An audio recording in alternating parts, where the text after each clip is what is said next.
Welcome to NIOS students. Today we shall be studying biology and we shall be focusing on shoot system. Shoot system, basically what is shoot system is, it is the aerial and the erect part of the plant body which grows upwards, and it is usually above the soil, and it develops from the plumule part of the embryo. If you remember that every seed has an embryo in it and the plant develops from the embryo. So, the plumule part of the embryo develops into the shoot system, and the radical part of the embryo develops into root system. So, what is shoot system? It is the stem, branches, leaves, flowers, fruits and seeds. And today in this discussion we shall study about the structure, types, modifications and functions of the stem, and also functions of leaf, flower and fruits. Students, you will see that there is a lot of variety of structures of all these parts of the aerial plant, and all these variety of structures are actually associated with a variety of functions they perform. So, there is a direct linkage between the kind of structure and the kind of function it performs. So, we shall be studying about stem first, and let us see the qualities of the stem. It is positively phototropic. Phototropic means it likes light, it tries to grow towards light. And negatively geotropic. Geotropic means where there is gravitational pull. So, roots will go towards the gravitational pull, but stem will go away from the gravitational pull. So, stem is called negatively geotropic. Alright. So, the stem is divided into nodes and internodes. I would like to show you your very familiar plant of neem, and from this neem, if you focus on its stem part, you can see that there is a place called node. These are nodes. This is the node from where the leaf grows out, right. So, nodes are the places from which side branches, flowers or leaves they grow out, and between the two nodes, can you see this branch here? So, focus on this. This is one node from where I have plucked out the leaf, and this is another node, and the space between these two nodes is called internode. So, the stem is, now you can see that the stem is divided very clearly into nodes and internodes, alright. But root does not divide like this in nodes and internode. So, these nodes only bear branches, flowers. Now, look at this. This is the node from where this branch has come out, alright. And this is the node where another bud you can see. This bud is bearing future flowers, and also the flower, the inflorescence, these are the buds right now, and they will actually eventually in due course of time will develop into flowers. So, this is how stem bears leaves, nodes, internodes, side branches and flowers, alright. So, we have to understand that this is how stem, these are the functions that stem performs. Now, there are vegetative buds which can be terminal or apical in their position. Can you see that? I hope you can see now This is the side branch and this is the axillary bud. Can you see this axillary bud? Yes. So, this is the axillary bud and these are the terminal, they are on the apex of the stem, alright. So, this is the side branch, if you see, this is the side branch, okay, and on the tip of the side branch is the apical bud, which is in this case a floral bud, and it will bear fruits in due course of time. So, these are the functions of the stem. Now, let us distinguish between stem and the root. So, stems they develop from plumule and roots they develop from radicle. Young stem is green because of the chlorophyll and non-green are the roots because of the no chlorophyll is present in the cells of the root.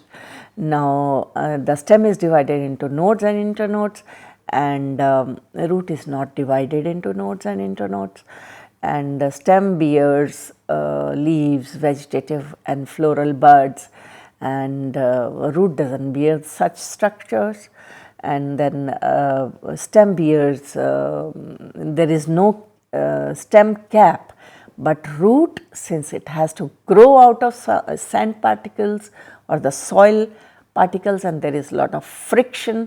So, the delicate tissue of the growth of the root tip needs a root cap for protection.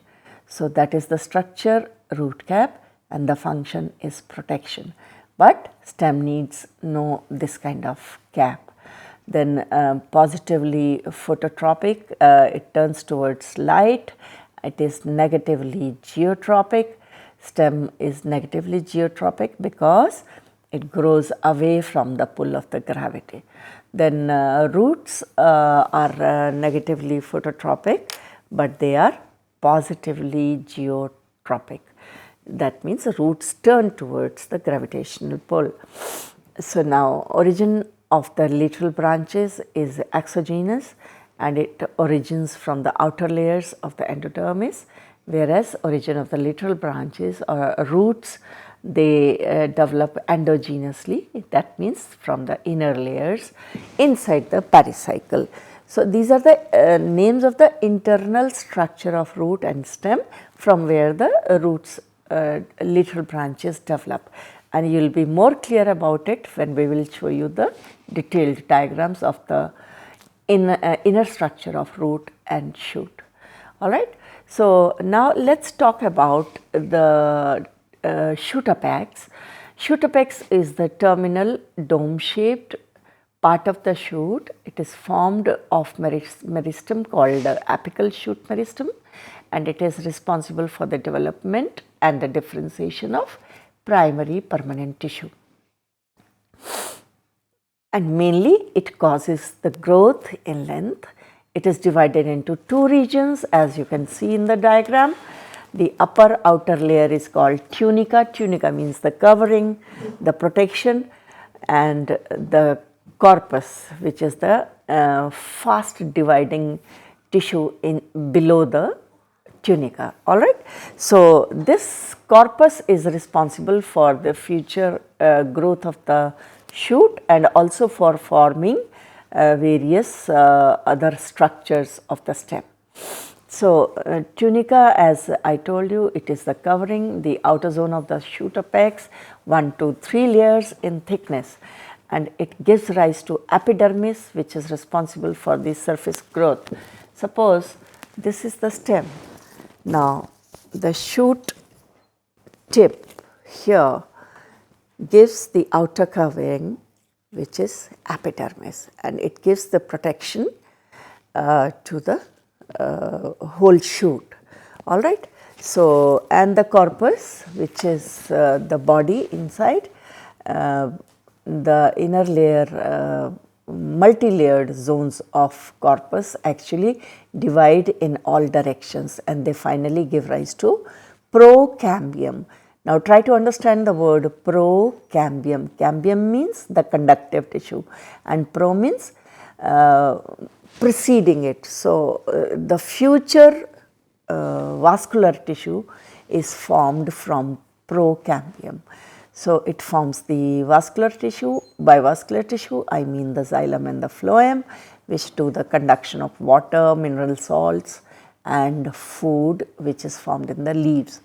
And the ground meristem, which forms the ground tissue, which is mean girth of the stem, and these cells also form the leaf primordia. Leaf primordia means a newly developing leaf. I have already shown you in that example. See it one more time. So, if you can see this, these are the future small baby leaves, and before this, these are the inside leaf primordia. So, these are the tissues which develop into future leaves, all right. So, this is how various tissues of the stem apex, they contribute in making future body parts of the stem. So, the types of stems now we will discuss is that the stem can be aerial, means which is erect, rigid, strong and goes upright. For example, in some trees, herbs, shrubs, and subaerial, which is weak and it grows parallel on the ground. For example, you must have seen money plant or grass which grows on the ground. They can't stand, grass cannot stand erect because it has a weak stem. And some money plant kind of plants which can climb up on the walls. So, the underground part of the stem sometimes is buried in the soil and it produces aerial branches at various nodes during the favorable conditions. When the conditions are not favorable, the stem will go underground just to save that harsh weather, and when the weather is favorable, then the nodes will produce aerial branches. So, this is how stem parinates or saves itself from the harshness of the weather. Now, what you are seeing is these are the stems which are generally weak, they can't stand erect and they spread on the ground or they hang downwards. Then now let us see some of the modifications of the stem. The stems are variously modified into underground, subaerial and aerial stems for performing functions like manufacturing and storing of food. What is main function of the stem? Basically, stem has to display the leaves in such a manner so that they gather sunlight sufficiently to perform the function of photosynthesis. So, and also parination, storage of food. So, there are multiple functions that a stem performs. So, providing mechanical support. Now, see, if you see in the neem tree, you must have seen that the neem trees are very strong and they live for years and years together, and the stem, if you see, they develop from a very delicate stem, thin stem, and over the years it goes on growing and becomes very thick and strong kind of stem, and this is how it provides mechanical support to the leaves so that they are spread nicely in the sunlight and photosynthesis can be performed. So, we shall now try to see the type of stem and the kind of modifications they have. So, underground stem is of 4 types: rhizomes, corm, bulb and tubers, and subaerial stems are runner, stolon, offset and suckers. Subaerial means at times they are in the air, at times they go underground, and aerial, which is completely in the air. Now, I hope you understand all these 3 categories. Underground is the one which stays below the soil. Subaerial is the one which sometimes it is in air, sometimes it goes under the soil, and aerial is the one which stays in the air.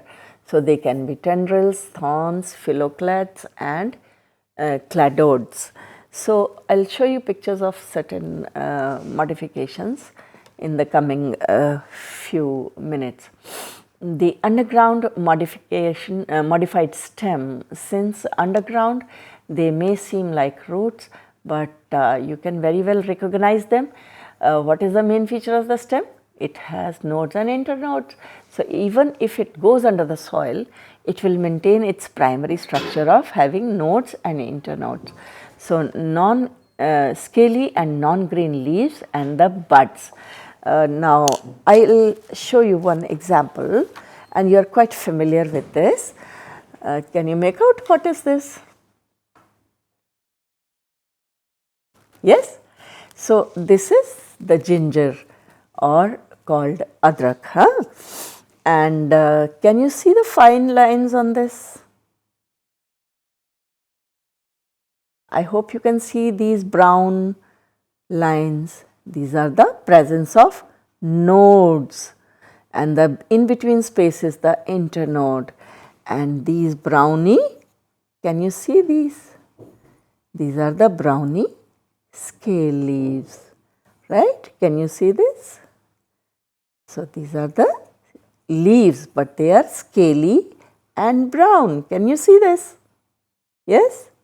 And this is the bud. From here the branch is going to develop. So, even ginger plant, it gives its leaves in the air, but it goes underground and develops, stores food for the plant. So, why it is thick? Because it is storing lot of food in it. But you can very well make out that the nodes and internodes are present there, scaly non-green leaves are present there, and there are certain buds as well. What are the buds doing here? They help the underground stem to grow further. All right. So, can you see some more buds here? Yes? Can you see here? Yes, this is another bud. So, this is how this kind of underground stem helps the plant in further growing and also in the function of storage of food. All right. Students, so I have one more example of stem modification, and here you can see that this is the potato. You are quite familiar with this. Everybody eats potatoes at home, and this is a modified stem. It acts as a perinating structure by remaining leafless and dormant in winters, but giving off aerial shoots in the favorable conditions. If you remember, when the weather is bad and harsh for the stem, it goes underground and takes its own time, stores food, gets thick like this, and in the favorable condition, let me show you. Yes, can you focus here? Can you see? Yes, these are called eyes. These are actually the future buds of the plant on the stem. And from here you must have seen some small tiny plants, they come out even when they are kept at home. At times you see that certain eyes of the potatoes, they grow out. So, this is how these are the future buds which will give out aerial shoots in the favorable conditions, and it has become thick and fleshy because it stores food inside it. You must have seen the potato inside. What do you see here? What is this? This is the starch, which is the stored food. All right. So, this is how it has become thick and fleshy, and this is the food to be used by those buds in future. When they grow up, they use this starch or food, and as such we eat them as vegetables at home. All right. So, now can you see these browny scaly leaves coming out of this plant? Yes, these are the scaly brown leaves on the stem. Can you see this? Yes. So, this confirms that this is the modified shoot. All right. So, now we shall focus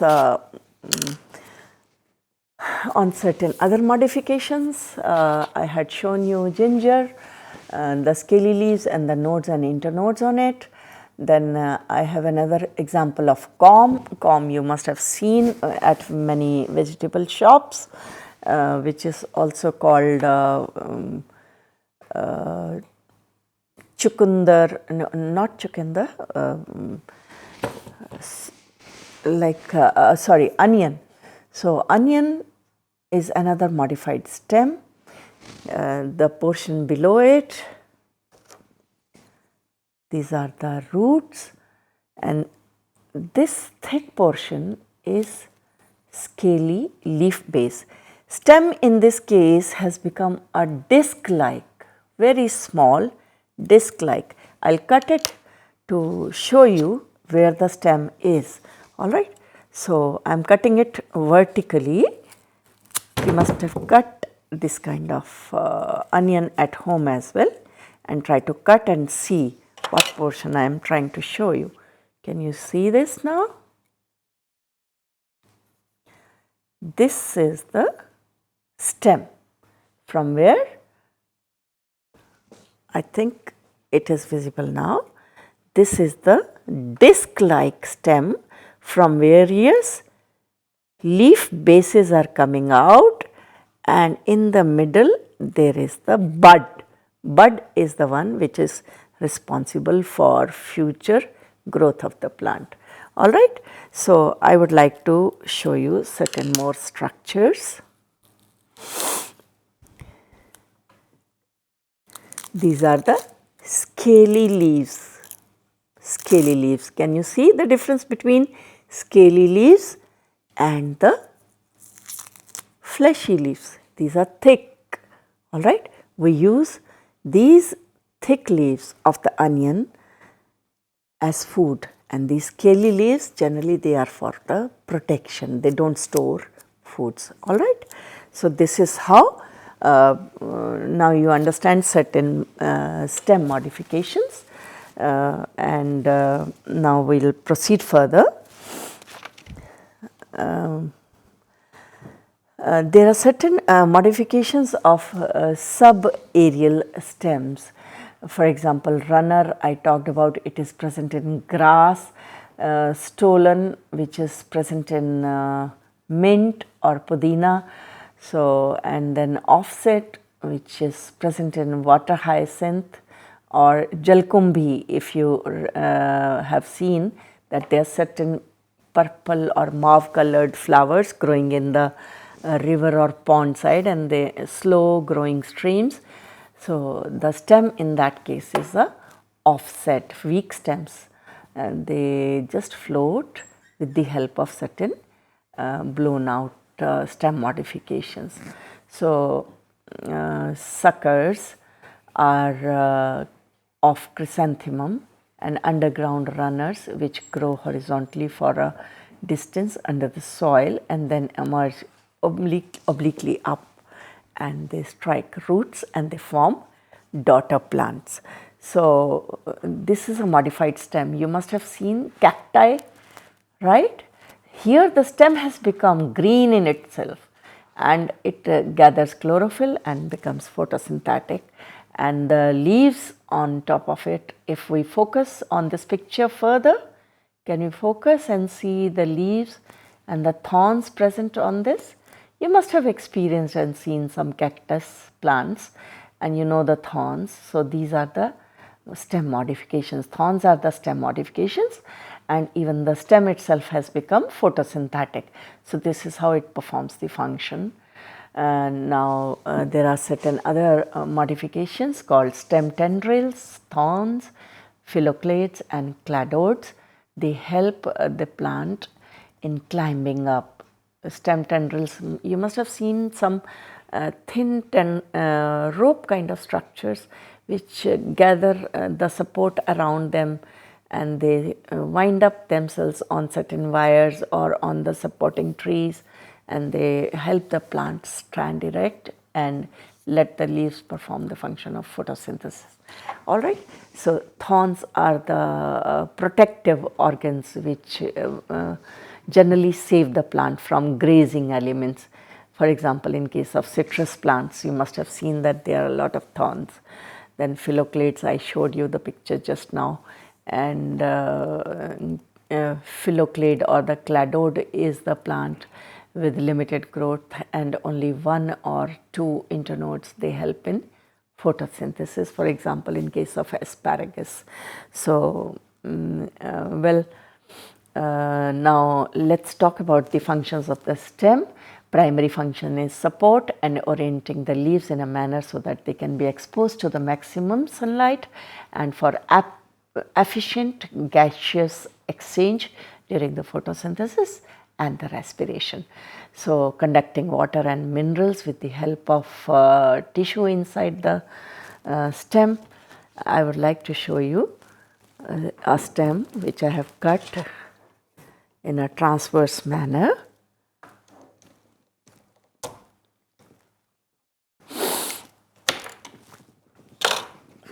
Can you see inside this tissue? Can you see this? This is the peripheral tissue and this is the pith inside, and this tissue carries xylem and phloem, and they conduct water and minerals from root till the shoot. All right.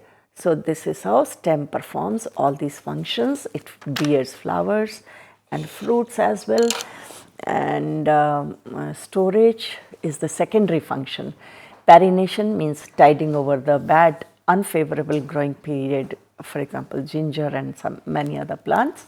Vegetative propagation means stem itself can give a new plant. For example, in case of rose, if you remember, we cut a column of rose and put it in the soil and plant it, and so are the sugar canes. We take small internodes of the sugar cane, put them in the soil, and the buds present on the node, they can become the future plant.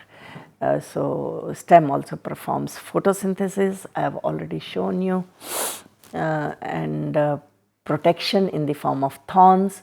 Then climbing up, when the stem is weak, it cannot stand on its own, then the modifications on the stem in the form of tendrils or hooks, they help the plant to grow up. Then we shall talk about other modifications and some anatomical structures of the stem in the subsequent lecture. So, students, today you have studied about the aerial part of the plant, which is stem, and the various structures that stem bears, and how the structure and the function of the plant are related, and certain modifications of the stem which help the plant in performing various other functions. So, with this we conclude today's STEM topic. Thank you so much.